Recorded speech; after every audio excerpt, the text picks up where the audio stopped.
자, 국내 소식으로 화제를 바꿔보도록 하겠습니다. 지난해 그 붉은 수돗물 사태가 있었던 곳이 바로 인천 서구 지역입니다. 그런데 이곳에서 수돗물에서 유충이 발견돼서 지역민들이 깜짝 놀라고 있습니다. 영상 보시겠습니다. 샤워기 필터 안에 붉은색 물체가 보이는데요. 아주 작은 벌레입니다. 생각이네. 샤워기 끄고 안에를 봤는데 안에서 움직이고 있어가지고 봤거든요. 처음 나온 거는 한 달 좀 넘은 것 같고요. 제일 최근에 나온 게 한 일주일에서 열흘 정도 됐어요. 수돗물에서 이 같은 유충 발견 신고가 지난 9일부터 20건이 넘습니다. 자, 그러니까 이게 수도꼭지 물에서 직접 나온 건 아니고 거기에 필터를 달았는데 그 필터에서 이게 지금 나오는 거죠? 네, 뭐 필터에서 생겨났으면은 모르겠는데 필터 안에서 생겨났을 가능성은 없는 거고요. 수돗물을 통해서 걸러낼 때 지금 유충이 함께 걸러졌다 이렇게 보셔야 될 것 같습니다. 이게 예를 들어서 수돗물에선 알 상태로 있다가 거기에서 뭐 부화하고 이런 상황도 아닌가 보네요. 그런 단계까지 생각하기는 좀 어려울 것 같고요. 이게 왜냐하면은 인천 서구가 작년에 붉은 수돗물 사태를 겪었던 곳이잖아요. 그래서 주민들이 직수로 마신다 하더라도 이것도 수돗물에 뭔가 이물질이 섞여 나오지 않을까 걱정이 돼서 그렇죠. 이 샤워기라든가 우리 또 음용수로 사용하는데 필터를 많이 낀 것들을 사용을 하고 있다는 거예요. 뉴스를 그때도 저희가 많이 전해드렸었습니다. 예, 그러니까 그 필터를 보다 보니까 유충이 거기서 발견이 된 겁니다. 최근에는 그 유충이 발견되고 난 다음에 이게 이제 한두 건이 아니라 수십 건씩 신고가 접수가 되고 네. 또 주민들 사이에서 불안감이 퍼져서 수돗물을 필터로 걸러내는 것도 불안하니까 그냥 생수를 아예 사 먹어야 되겠다 이런 얘기까지 나오고 있는 지금 상황입니다. 정확히 지역이 어디에서 지금 이게 발견이 되고 있죠? 지금 5개 동에서 이런 이제 현상이 발견되고 있는 상황인데요.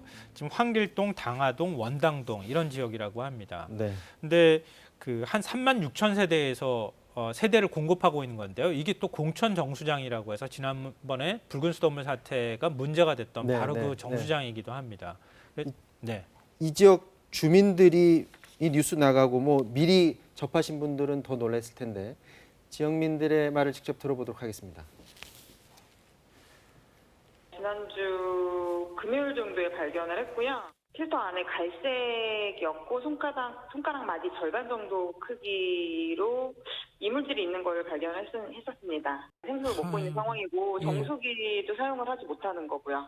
쓰는 거는 일단 어른들 같은 경우에는 샤워 필터가 있으니까 필터 거름물로 일단 샤워를 하고요. 아이들 같은 경우에는 생수로 일단은 뭐 데워서 씻긴다거나 작년 같은 경우에도 김포 지역이나 가까운 뭐 친정이나 뭐 시댁이나 이런 지인 댁에 가서 빨래를 한다거나 물을 받아온다거나라는 식의 대처들을 각각 했었거든요. 아마도 이번에도 비슷하게 다들 하실 것 같고 먼저 발견한 이후에는 필터를 바로 교체하고 생수를 다 구비하는 상황으로 지금. 보기 안 좋은데 저게 이 유충 종류가 깔따구 유충이라니 깔따구가 정확히 뭐죠? 깔따구가 그 여름철에 무릉덩이 근처에서 많이 나오는데 모기랑 비슷하게 생겼는데 머리가 살짝 크고 사람 물지 않는 종류 있습니다. 이게 그러니까 더러운 데 사는 종류인가요? 일단 뭐 오염수 4급 정도까지 살 수 있다고 하니까 꼭 더러운 데라기보다는 물 주변에서 여름철에 많이 서식이 되기 때문에 저기 처음에 나왔을 때는 하필 또 빌라 쪽에서 나와서 혹시 빌라에 직접 물탱크에서 생긴 게 아니냐라는 그런 좀 의심도 했었는데 지금은 아직 정확하게 밝혀지진 않았지만 정수장 쪽에서 오히려 무릉동 쪽에 깔따구가 들어가서 그게 이제 알을 낳는 바람에 그 유충이 흘러 들어간 게 아니냐 이런 쪽으로 좀 보이고 있습니다. 먹으면 유해합니까? 뭐 이게 일단 기생충은 아닙니다. 그러니까 지금 말씀은 뭐냐면 소화는 됩니다. 하지만 좋을 일은 없겠죠. 자, 유해한 여부는 아무래도 먹으면 안 되는 것 같고요. 원인은 밝혀졌습니까? 아직 뭐 원인이 정확하게 밝혀진 건 아니고요. 뭐 지금 이제 발견된 유충에 대해서 DNA 검사를 하면 이게 어디서부터 비롯된 유충인 것인지 추적이 가능하기 때문에 좀 시간이 걸리면 다음 주쯤에 정확한 원인이 나올 것이다 이렇게 얘기를 하고 있는데 현재로서는 추정해 볼 수밖에 없는데 공천 정수장 쪽에서 확인을 했다는 겁니다. 주민들이 이게 자꾸 유충이 나오는데 이거 어떻게 된 겁니까? 하면 이 정수장에 우리는 문제 없을까 확인하는 과정에서 정수장의 활성탄 여과지에서 그러니까 물을 걸러내는 데에서도 이 유충이 발견됐다는 거예요. 그럼 정수장에서부터 비롯된 거 아닐까 이렇게 생각할 수 있잖아요. 당연히 그렇게 의심할 수밖에 그러니까 정수장에서 또 추정을 또 해본 거죠. 근데 최근에 시설 공사 때문에 정수장은 보통 외부의 이물질들이 물이 이제 그 정수하는 과정에서 들어가면 안 되기 때문에 뚜껑을 다 덮어놓는다고 하는데요. 네. 최근에 시설 공사 때문에 뚜껑을 또 열었던 열어놨어요? 적이 있었다고 합니다. 그 사이에 깔따구가 와서 유충이 그 알을 낳거나 유충이 거기서부터 생긴 것 아니냐 이렇게 추정을 하고 있는데 이것도 역시 현재로서는 추정일 뿐인 상황입니다. 말 그대로 하면 정수장에서 관리 제대로 못한 거 아닌가요? 그러니까 그랬을 가능성이 높아 보이는 거죠. 지난번에 붉은 수돗물 사태 때도 그때도 이 취수장을 바꾸는 과정에서 네. 정수장 쪽에서 제대로 대처하지 못했다. 또 이게 늑장 대처했다고 하는 비판이 일었었잖아요. 네. 한 340억 정도 주민들의 그 요금 감면을 하고 그리고 직접 피해 보상에도 67억 원이 들어간 상황이거든요. 네. 그런데도 불구하고 만약에 정수장에 그 뚜껑 그 덮개를 열어놔서 이렇게 깔따구 유충이 들어가고 그리고 이제 주민들이 또 식수를 못 먹는 일이 벌써 발생한다고 하면은 정수장 관리의 책임 문제라든가 주민들이 이 기간 동안에 수돗물을 마시지 못하는 것에 따르는 또 피해 문제가 제기될 수밖에 없지 않을까 싶습니다. 자, 인천시 상수도 사업본부 입장 들어보도록 하겠습니다. 어떤 유충이 발생하는 지역에 대한 그 직수에 대한 모니터링을 10군데에 걸쳐서 하고 있습니다. 그래서 결과가 24시간 해서 나오게 되면은 어떤 그 원인 파악하는 데 도움이 될 것 같고요. 정확한 종류는 그때 알 수 있을 것 같습니다.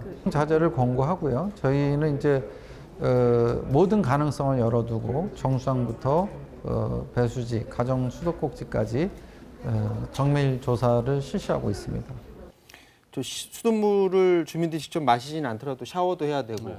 그럼 샤워할 때도 이제 뭘 다 껴야 되겠네. 필터 같은 거 다 끼고 다 그래야 될 것 같은데 이제 유충이 완전히 없어지는 소식이 들려야 될 것 같잖아요. 언제쯤 그게 가능할까요? 그거는 정확하게 알 수가 없는데요. 네. 사실은 이게 유충이 어디서 정확하게 지금은 추정뿐이지 보신 것처럼 정밀 검사를 하고 있다라는 거고 네. 그게 유충으로 확정이 된다고 할지라도 몇 마리나 들어가서 어느 정도의 유충을 이 발생을 시켰는지는 알 수가 없는 상황이지 않습니까? 네. 그렇기 때문에 일단은 좀 뭐 기한이 좀 걸린다라고 생각을 하시는 게 좋을 것 같습니다. 인천시 쪽에서도 사용을 하지 말라라고 당분간은 그렇게 주의를 주민들 입장에서는 그럼 이제 기다리는 동안 어떻게 해야 될까요? 그러니까 지난해 있었던 일과 똑같은 일이 벌어진 거예요. 네. 생수 공급받고 인천시에서도 이제 인천에 그 수돗물 생수 공급하는 거 있지 않습니까? 네. 그거를 식용으로 공급도 하겠다고 했으니까 그런 네. 부분을 쓰거나 아까 주민분이 말씀하신 것처럼 인접 지역에 가서 뭐 쉬는 그런 불편함을 감수하실 수밖에 없죠. 자, 인천 주민들 물 사용하는 데 굉장히 불편이 클 것 같고요. 빨리 원인 파악해서 지난번 같은 사태 계속 반복되지 않도록 빨리 그 기간을 단축해야 될 것 같습니다. 자, 김성환 시사평론가 그리고 양지열 변호사와 함께 얘기 나눴습니다. 너무 고맙습니다. 네, 사사건건 마치겠습니다. 내일 오후 4시에 다시 뵙겠습니다. 고맙습니다.